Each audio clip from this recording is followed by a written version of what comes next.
बहू, तुम यहाँ अब आ रही हो? मेरी सारी बहनों की बहुएं 2 दिन से रुकी हुई है और तुम हो कि मेहमानों की तरह अब आ रही हो। सब मिलजुल कर यहाँ काम करा रही हैं और एक तुम हो।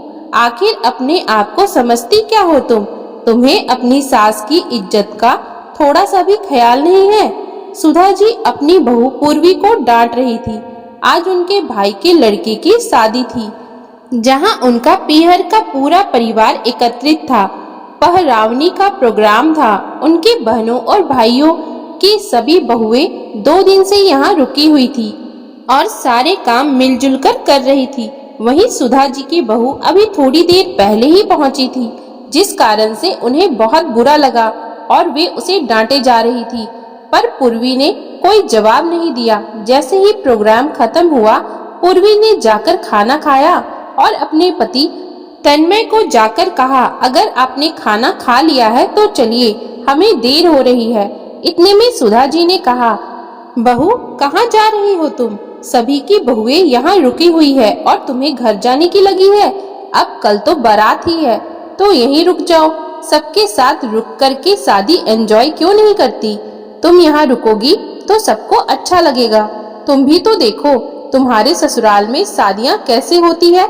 देखिए मम्मी जी, शादी कोई दूर तो हो नहीं रही, पास की ही तो शादी है, तो रुकने की क्या जरूरत। कल हम फिर आ जाएंगी। फिर तन्मय से बोली, चलिए तन्मय जी, देर हो रही है। तन्मय और सुधा जी को बुरा तो लगा, लेकिन इतने लोगों के बीच बतंगड़ बनाना ठीक नहीं समझा। तन्मय चुपचाप पूर्वी को लेकर वहां से निकल गया। घर आकर तन्मय ने पूर्वी से कहा, अगर वहां रुक जाती तो कुछ बिगड़ नहीं जाता। अपने ही ससुराल की शादी में मेहमानों की तरह जा रही हो, अगर रुक जाती तो माँ को भी अच्छा लगता। लेकिन तुम और तुम्हारा ईगो कोई नहीं समझ सकता। अरे क्या गलत किया मैंने? थोड़े दिन पहले आप ही लोगों ने मुझे बताया था कि यदि घर की कोई शादी आपके शहर में ही हो तो किस तरीके से जाया जाता है। मैं तो आप लोगों के बताए अनुसार ही चल रही हूँ, तो बुरा क्यों लग रहा है?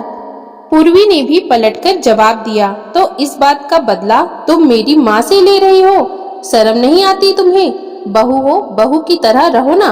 पूर्वी, तुम पहले से बहुत बदल गई हो। तन्मय ने चिढ़ते हुए कहा, हाँ, वक्त के साथ सभी को बदल जाना चाहिए, इसलिए मैं भी बदल गई। वैसे आप लोगों को ऐसी ही बहू पसंद थी। ये सुनकर तन्मय चुपचाप अपने कमरे में चला गया और कपड़े चेंज करके दूसरी तरफ मुंह करके सो गया। पूर्वी को भी बिस्तर पर लेटे लेटे अपने भाई की शादी याद आने लगी। जब वो अपने भाई विनय के ठीक लगन वाले दिन अपने मायके पहुंची थी। घर पहुंचते ही वहां बैठे रिश्तेदारों ने तो उसे टोकना शुरू कर दिया था। पूर्वी बेटा, तो कब आई? आज आने का मौका मिल गया तुझे? हाँ चाचा जी, बस अभी अभी आई हूँ।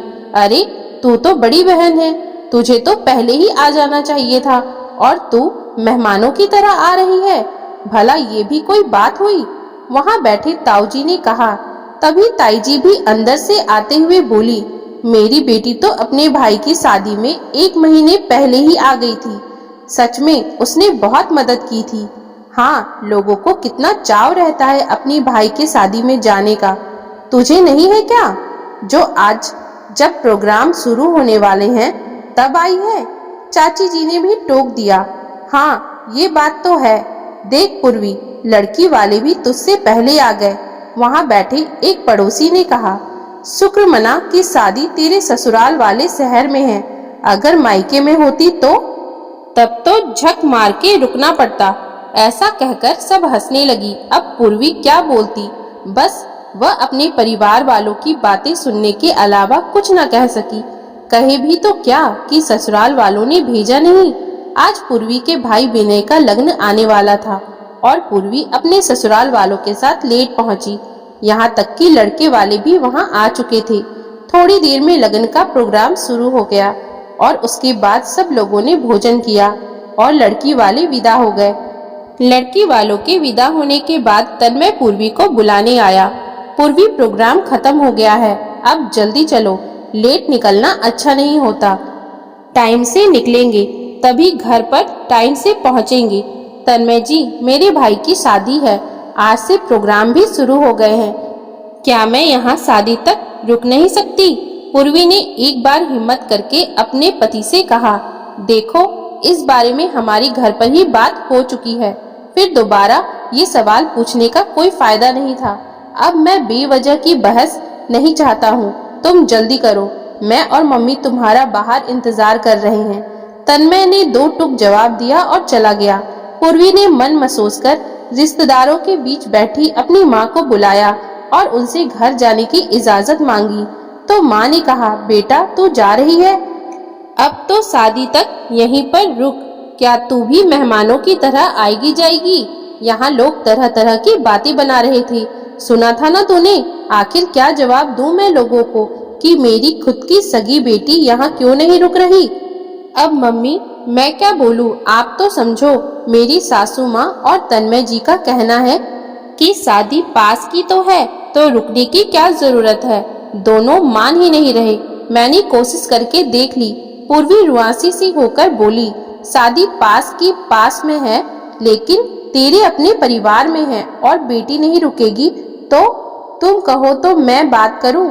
नहीं माँ, आपको पता है ना ये लोग कैसे बात पकड़ते हैं, फिर उसके बाद 10 बातें सुनाते हैं। बेवजह यहाँ शादी का काम बिगड़ेगा। बोलते बोलते वो चुप हो गई। अब इसके आगे माँ क्या कहती? बेवजह बेटी की जान को आफत हो जाएगी। ये सोचकर माँ ने कहा, ठीक है, पर कल जल्दी आ जाना। कहकर माँ ने पूर्वी और उसके ससुराल वालों को विदा किया।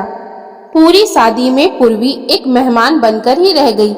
हर प्रोग्राम में सुबह 10-11 बजे तक वहां पहुंचती और प्रोग्राम खत्म होने के बाद खा पीकर विदा हो जाती, सिर्फ इसलिए कि ससुराल वालों का मानना था कि शादी पास ही में तो है, तो रुकने की क्या जरूरत। पूर्वी को बुरा बहुत लगता, लेकिन घर में कलेश होगा ये सोचकर कह भी कुछ नहीं पाई। 1-2 बार माँ ने पूर्वी के सास को कहा भी, तो उन्होंने बहाना बना दिया कि ये तो बच्चे ही जाने, मैं क्या बताऊं। पर घर आकर पूर्वी को बहुत सुनाया, लेकिन भाई की शादी के बाद पूर्वी में इतना बदलाव तो आ ही गया था कि अब वो ससुराल की हर शादी में मेहमान बनकर ही जाती थी। आखिर ससुराल में तो सारे रिश्तेदार लोकल ही थे। लोगों को लगता है कि बहू बदल गई, पर बदलने के पीछे कारण खुद होते हैं, ये कोई नहीं देता। अब ना सासू माँ ज्यादा कुछ कह पाती और ना ही तन्मय। आखिर उन्हीं की बात को तो वो अमल कर रही थी। खैर, दूसरे दिन बारात थी। बारात वाले दिन तो पूर्वी सीधे लड़की वालों के यहाँ जाकर बारात में शामिल हुई थी। वो भी कैब से पहुंची थी, क्योंकि तन्मय तो गुस्से में सुबह ही यहाँ आ गया था और शाम को उसे लेने भी नहीं गया। जब बारात लड़की वालों के यहाँ पहुँच गई, तब मौसी और मामियों ने उसे घेर लिया। पूर्वी, क्या तुम्हें अपना ससुराल पसंद नहीं है, जो तुम इस तरह मेहमानों की तरह आती हो? कभी ससुराल वालों के साथ भी मिलजुल कर रह लिया करो। हाँ, हमने कल देखा था कि दीदी तुम्हें कितना समझा रही थी, लेकिन उसके बावजूद भी तुम इस समय आ रही हो। क्या तुम्हें अपने सास और अपने पति के सम्मान की बिल्कुल भी चिंता नहीं है? मामी जी ने कहा, नहीं मामी जी, मुझे मेरी सास और मेरे पति के सम्मान की पूरी चिंता है और मैं उनकी हर बात मानती हूँ और अभी भी उन्हीं की बात मान रही हूँ। सुनकर सब लोग हैरानी से उसकी तरफ देखने लगे। तभी सुधा जी बीच में ही बोली, कौन सी बात मान रही हो तुम हमारी? 4 दिन से कह रही हूँ कि रुक जाओ घर पर, तुम तो रुक ही नहीं रही हो। भला ये भी कोई बात होती है? ये सुनकर पूर्वी ने कहा, कैसी बात कर रहे हो मम्मी जी, मैं आपकी बात कहाँ नहीं मानती। आप ही ने कहा था ना कि जब शादी एक ही शहर में हो तो रुकने की जरूरत नहीं होती। जाओ और जाकर खाना पीना खाकर वापस आ जाओ। याद है ना, आपने और तन्मय जी ने मेरे भाई की शादी में यही बात कही थी। आपकी बात मानकर मैं तो अपने सगे भाई की शादी में भी इसी तरह गई थी। पूर्वी की बात सुनकर सब लोग हैरानी से सुधा जी की तरफ देखने लगे। अब सुधा जी से कुछ बोलते नहीं बना, पर आखिर मामी सास ने तो कह ही दिया। सही बात है, जब सास ही ऐसा करेगी तो बहू कहाँ से सास के परिवार को अपना समझ पाएगी। इसके आगे तो सुधा जी और तन्मय वहाँ कुछ भी नहीं कह पाए और उन्हें अपनी उस गलती का एहसास भी हो गया उसके ससुराल वालों की वो बात से पूर्वी के मन को बहुत ठेस पहुंचा था। तभी पूर्वी इस तरह का व्यवहार कर रही थी। पूर्वी के ससुराल वाले भी समझ गए कि किसी की भावनाओं को ना समझकर किसी के दिल को बहुत ठेस पहुंचती है। अब जब दोबारा पूर्वी के मायके में कोई काम पड़ता या कोई फंक्शन प्रोग्राम होता तो फिर कोई भी उसे अपने मायके आने जाने से नहीं टोकता। धीरे धीरे पूर्वी का मन भी अच्छा हो गया और वो अपने ससुराल वालों के साथ फिर से घुल मिल गई। अब पूर्वी अपने मायके भी रुकती थी और अपने ससुराल भी रुकती थी। तो दोस्तों, अगर आपको हमारी आज की ये कहानी अच्छी लगी हो तो कृपया आप हमारे चैनल को लाइक, शेयर और सब्सक्राइब जरूर कर लीजिए, जिससे हम आपके लिए और भी अच्छी अच्छी कहानियाँ लाते रहें।